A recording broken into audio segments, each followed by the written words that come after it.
Hello guys, সবাই কেমন আছেন? আশা করি সবাই ভালো আছেন। আজকে চলে আসছি নতুন আরেকটি টপিক নিয়ে। আমি সোহাগ ভাই। সবাই শেষ পর্যন্ত আমার পাশে থাকবেন, ভিডিওটা দেখবেন। বিষয়টা হচ্ছে কি, ধরেন অনেকে বলে, "ভাই আপনি কি ভিডিও করেন?" আমি কি, "হ্যাঁ ভাই ভিডিও করি। নতুন ভিডিও করা শুরু করছি।" অনেকে বলে, "ভাই আপনি কেন ভিডিও করেন? আপনি তো পড়াশোনা করছেন, আপনি তো ভালো জায়গায় চাকরি-বাকরি করবেন।" আসলে ভাই আমি বলতেছি, আপনি যে বলতেছেন ভালো চাকরি-বাকরি করব, আমি ভাই অনেক জায়গায় ঢাকা শহরে ইন্টারভিউ দিছি। অনেকগুলা পরিচিত মানুষের কাছে বলছি একটা চাকরির জন্য। আসলে কোনোভাবে বা কোনো জায়গায় ভালোমতো মানে স্যাটিসফাই হইতেছি না এই চাকরি-বাকরি জগতে।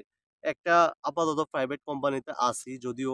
কিন্তু একটা দেখা গেছে কি ভাই, এখন ভালো সম্পর্ক আছে বসের সাথে, হয়তোবা আরো ভালো সম্পর্ক থাকতে পারে। কিন্তু কোনো এক সময় যদি কোনো ঝামেলা হয় বা কথা কাটাকাটি হয়, হইতেই পারে স্বাভাবিক। যেহেতু প্রাইভেট কোম্পানি বলে কথা, এটার কোনো সিউরিটি নাই। এখন ভালো, আজ ভালো, আগামীকাল ভালো নাও হতে পারে, আবার পরশু ভালো হতেই পারে। এখন এটার উপরে ভাই ভরসা করে কি আমি থাকতে পারি? কখনোই থাকতে পারি না। অলরেডি যেই আমার সিনিয়র ভাই ছিল, উনি অলরেডি চাকরি ছেড়ে চলে গেছে শুধু কথা কাটাকাটির দ্বন্দ্বের কারণে আমার বসের সাথে। তো এটা ভেবে, এটা চিন্তা করে আমি একটা জিনিস দেখলাম যে, এখন আমাকে পাশাপাশি অন্য একটা কিছু করতে হবে যেটা আমার ফিউচারে কাজে দেয় বা আমার ভবিষ্যতে ভালো কিছু এটা ফিডব্যাক দেয়।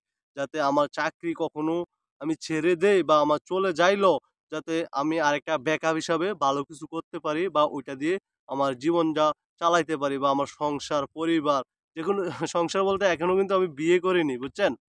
আমি সিঙ্গেলে আমার পরিবার বা বাবা-মা, ছোট ভাই যে আমার সংসারটা যাতে আমি এটা দিয়ে ভালো কিছু করতে পারি বা এগিয়ে নিয়ে যেতে পারি বা একটা ব্যাকআপ দিতে পারি, ভালো সাপোর্ট দিতে পারি বলতে গেলে। যার কারণে আমি এই ভিডিও প্ল্যাটফর্মে আসা। সত্যি বলতে আর কিছু না।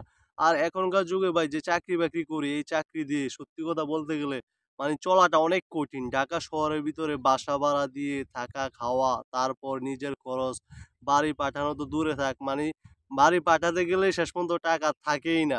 মানে যেই বেতন পাই, এই অল্প বেতনে নিজের খরচ, বাসা ভাড়া, থাকা, খাওয়া, তারপর হাত খরচ, বাড়ি পাঠাইতে তো পারি না, যাই পাঠাই অল্প কিছু।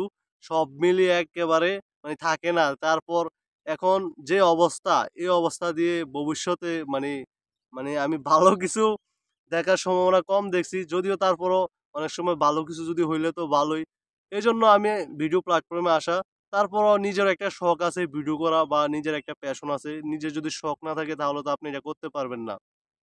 আপনি যেটা করবেন সেটার প্রতি আপনার ভালোবাসা থাকতে হবে, শখ থাকতে হবে, সেটাকে ভালোবাসতে হবে। তাহলে আপনি সেটা দিয়ে ভালো কিছু করতে পারবেন, সাকসেস নিয়ে আসতে পারবেন। আর ভিডিও প্ল্যাটফর্মে আসার এটাই উদ্দেশ্য। আমার অনেকদিন থেকেই এটার প্রতি একটা মানে ফোকাস কাজ করতেছে যে আসলে নিজে একটা কিছু করি। নিজে একটা কিছু করার আনন্দ একটা অন্যরকম। সেটা ছোট হোক, বড় হোক, যাই কিছু হোক না কেন, সেটার আনন্দটা আসলে বিশাল। মানে সেটা বলে বোঝানো যাবে না। এই যে আমি আপনাদের সামনে কথা বলতেছি, আসলে এটা আমার ভিতর থেকে বলতেছি, একদম পিওর অথেন্টিক কথা। এখানে কোনো ভেজাল নাই, কোনো ঝয়-ঝামেলা নাই। যা বলবো একদম পিওর অথেন্টিক কথা। সো গাইস, সবাই ভালো থাকবেন, সুস্থ থাকবেন। দেখা হবে পরবর্তী ভিডিওতে। Bye, bye. টাটা।